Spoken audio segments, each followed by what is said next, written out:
check out your screens here. Friend of NESN, Jared Carabas, tweeted, I don't feel super great about Bregman coming back, but these things are always subject to change. Borgatz was pretty much a done deal to return until the Padres swooped in with a crazy offer. These situations are fluid, but yeah, doesn't sound promising at the moment. Felt like I went through a lot of emotions just reading that tweet. It's time for our, okay, this is not the greatest setup, midweek chat with Lou Merloni. What was that? Midweeks with Merloni? Lou, there has to be more. Like, your name packs such a punch, but I feel like I let you down there. Anyway, good morning. You read the tweet and you're just dejected. We got to figure it out. We got weeks to go. We can do this. We will figure it out. I jumped ahead to Lou Merloni, and then I came off the gas there. But anyhow, I feel like a lot of fans are kind of going through that emotional roller coaster of Carabas's tweets, and what I love about having you here is you let us know day in and day out. Don't get on the ride. Facts. But at this point, without there being that sexy transaction quite yet, how should we be tempering expectations when it comes to the potential of Bregman either staying in Boston or moving on?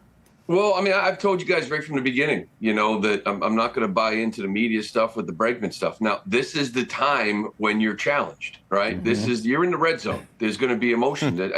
Like we said, there's going to be nights where you're like, he's not coming back. There's going to be other nights where, okay, maybe he is coming back. This is where we are, I think, now in this next week or so. So you should be concerned because I think Arizona's real. Nobody saw them coming with Corbin Burns. I know Bregman's working out there right now. It's a nice place to settle in. It's just that, I don't know. I think he wants to be back here. And, showing up in Arizona and looking out there and seeing 15,000 people at a game, I don't think that's him. But obviously missing out on the big DHs, the first basemen, I think puts a lot of urgency on it. And I think you want to get this thing done if you're a Red Sox fan. Lou, I love you. You're the godfather of baseball. You're gonna roll your eyes here, but stay with me because I kind of have a take on this. I mean, listen, people who have been in Boston go to either Florida or Arizona when they get old. They're sick of the cold. They don't want the pressure of their jobs, the speed of the Northeast.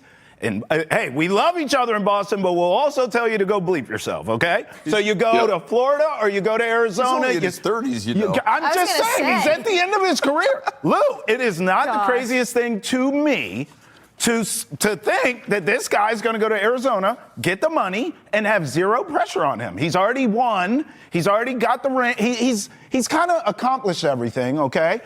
Rather than stay here in Boston if the money's equal. My question to you is a little more NBA related, if you will. I know sign and trades don't happen in baseball, but is there any way that maybe, I don't know, Marte ends up here? I know you like him.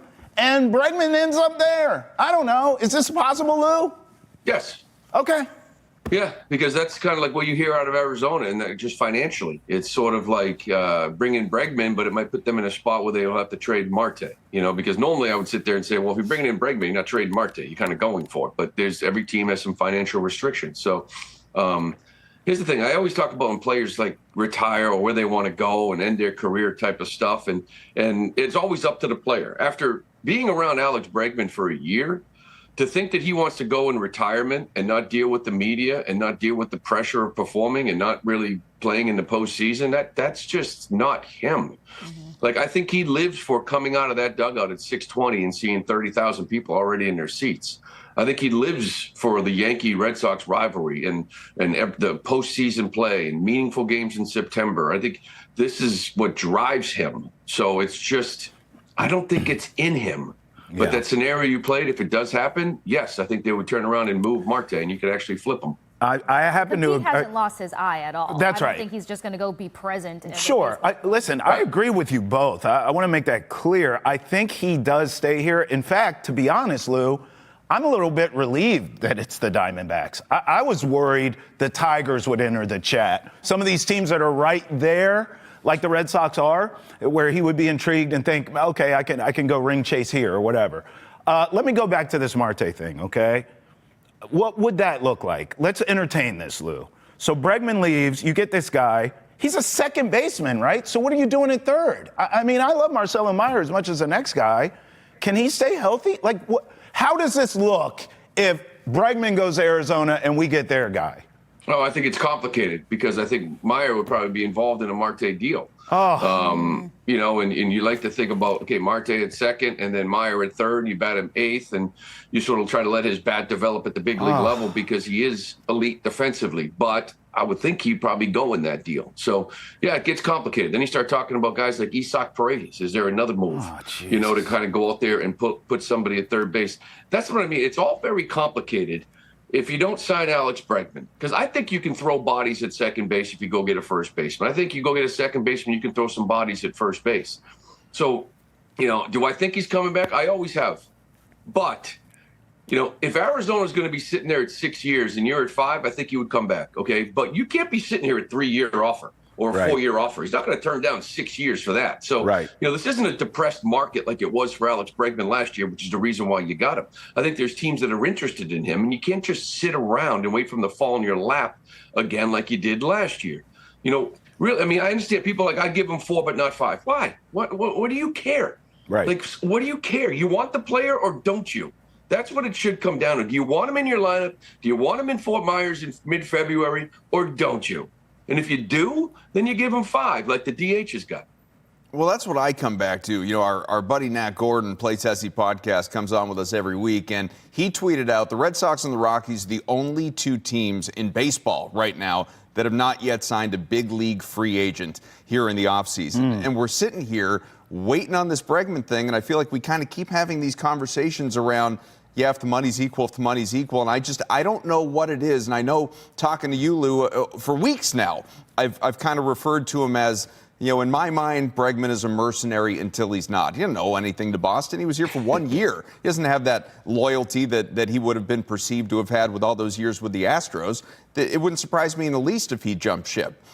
I don't know why we're sitting here and just presuming, when there's been no evidence so far that the money is going to be comparable to another offer, which is why Scott Boras is kind of shopping him around the way that he is. I mean, he reached out to Seattle to see if they would have interest in Bregman. Yeah, and listen, I agree. You know, the reality is, and I think we've talked about this before, is like, you know, Breslow in this front office has a type pitching-wise.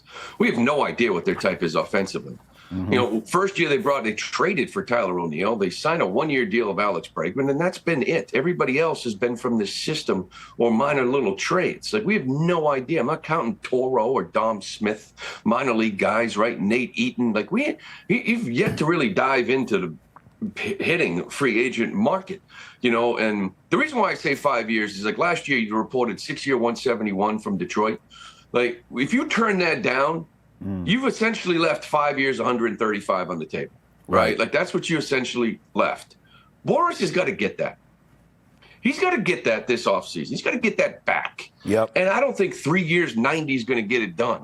You know, that's why I say 5 years and that 135 to 150, I think gets it done. Have they shown that they're willing to do that? No. Is the front office split probably on whether he wants to come back or they want him back? Yes, they were last offseason. Hopefully, you just sort of smarten up and you just give them what you want, the 5 years, you bring them back, and then you can build this thing and try to get better. All right, but you tweeted out the other day, and I got your mentions, Lou, and I don't remember exactly what the tweet said, but it was something along the lines of basically, if you could give Bregman 5 for 150, Red Sox fans, and get this thing done, would you do it? That's what Pete Alonso wanted. Well, and so I got in your mentions, and I said, look, it's not my money, so sure, go ahead and do it. But you're talking about the same contract that Pete Alonso just got from the Orioles. And to me, if you're saying either or, I want Alonso. And I don't want to be the kid who, you know, Christmas morning throwing a tantrum that I didn't get the toy that I wanted. But if we're talking about the same money. How does Alonso not get that deal and Bregman does? But, like, it almost makes me not want Bregman to make a point, which I realize is stupid, but you know what I'm saying. By the way, Lou, we got to give you your flowers. I did it the next day after Alonso signed with the Orioles, but you literally sat here and told us the exact contract. You were like, if you want Alonso, it's going to cost you $150 for 5 years. I think he got $155 from the Orioles. Same deal. So it's the same deal. I mean, what's the price for Bregman, to Adam's point? I think it's still the same deal. And to your point, Adam, here's the thing. Like, I'm a position player, all right? Alonso hits 45 home runs. Don't get me wrong. It's 4 at-bats a game. He doesn't run the bases, and that's about it. Like he's not going to play defense. He actually hurts you. Alex Bregman for 9 innings a night plays defense and helps you win a ball game. Right. Like that to me is a big difference. Like if a positional player, an everyday third baseman, shortstop, second baseman's going to sit there and say, listen, I'm more valuable. I know the guy can hit 45 home runs. He's going to strike out 180 times, and he can't play defense. And if he does play defense, he doesn't help us win. As a matter of fact, he hurts us. So you look at it and say, okay, who is the more valuable player? Because I value defense, and Red Sox fans really should after watching this team the last 2 years. So it's if you sign Pete Alonso, you still had a hole at first base. I mean, that's just you could squeeze him there if you want for a year, but eventually he's a DH. You still had a hole at first, you still had a hole at second, you still had a hole at third. So that's why I say a guy like Bregman should be getting what DHs get because of what he brings you defensively. I love it. Sounds like fit over finesse. Now, I got to pivot to a question because I feel like what creates a lot of contrast here, Lou, is the minute moves that have been made. So, of course, Jake Bennett ends up being a trade conversation that takes place here. We had a Joe Murray on yesterday, and he mentioned something in terms of suspecting that maybe these smaller trades are to potentially package a group of guys and ship them for a bigger deal down the line. So what did you make of the trade, and is this a possibility that, the Red Sox are just kind of gearing up in a more meticulous way to bring in somebody eventually and be able to package out some of these guys that they've collected over the past couple of weeks and months? Yeah, this is like a trade I actually thought Chaim Bloom was going to do more of, like minor league trades, like prospect for prospect. And we got this guy, we got that guy. So I thought they really liked Perales. I know they obviously love his arm, but there are some control issues that whether he's a starter or not, this kid, I don't know much about Bennett. I'm amazed at, this sort of shows you what Red Sox Twitter is, people up in arms over a minor league trade to two guys that may not impact either team, but that's just sort of where we are. Are they stockpiling? I hope so. The Dodgers, the Mets, the Blue Jays, the Yankees.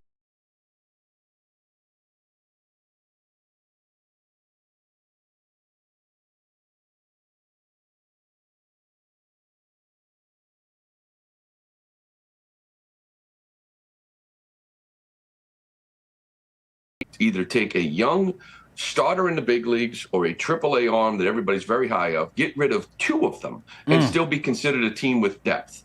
And I'm even talking about the big dogs, the guys that you just saw, Early, Tolley. Do I want them to leave? No, I don't. I like them both. However, you got this kid Witherspoon, who I think, people think may even be better than both. You're probably going to see at some point this year. So it's just, there's more there. There's so much depth in this pitching. You got to start taking advantage of it. That's your strength. All right, I'm glad you mentioned Early and Tolley because those are the guys I wanted to ask you about. We keep seeing all over social media, again, reports are reports, but we keep seeing them attached to this, attached to that. My question for you, ultimately, I guess it's twofold. One, if you're parting with one of those guys, and this takes me back to, and you'll remember, like Brian Rose or Carl Pavano, right? Yeah. It was who you dealing. If you're dealing one of these two guys, which one is it? And also, what are you expecting in return? Ketel Marte. I'm moving whichever one the Arizona Diamondbacks like more. Yeah. You know what I mean? Like we had that discussion about outfielders, right? Which one would you move? Well, it depends on what I'm getting and who they really want. And do I want to get rid of either? No, I don't. I love what Early did. He looks extremely mature and polished. I think Tolley may have more upside if the secondary pitches come around, a change up, a little slower breaking ball type of thing. And I love them both. It's just, when you're building a ball club, there's a reason when you go get the best all-around second baseman in baseball, they don't want, somebody else down the totem pole. They don't want somebody lower. They want guys that they like. And I'm also one to sit there and say, yes, I love both of these arms, but I'm also realistic. Not everybody's Paul Skeens that walks into the league and is an absolute stud. We're still trying to figure out what Brian Bayo is. And we're what, year 4? Yeah. So this is very common in the game. I know there's an influx of great starting pitchers coming up here right now. Let's see what they all look like in year 2. The game adjusts to you. So I don't get too high on first looks. I love the potential. I'm excited about the future. But if I could improve it with a proven big league bat, which is what this lineup needs, I would consider it. Absolutely. Godfather, I can't agree more, man. If your last name ain't Anthony or Crochet, Chapman at this point, I'm willing to talk. That's just me. Jenny, if we could take Lou full for a second. I just have an observation, not so much a question. Lou, do you want to break any news here on the show? Are you a skipper for Providence baseball? Because you are looking very skipper today, sir. Tell us what's going on here with this outfit. Are you breaking news? Are you leaving us to go back to the game and to be a skipper for Providence? Well, see, here's the thing. Providence baseball, we got rid of baseball in 1999, so they just got rid of baseball. So the ghosts of Friar baseball, we still represent. We still have gear. We get it every single year, so it's one of those. I always said, like, a lot of people have their numbers retired or enter a Hall of Fame. They just dropped the program when I left. So that's like my thing. Oh, my God. Not many players can say that. Lose out, we're not doing it Basically, anymore. Forget you it. imploded the program. There was no coming back or following after you.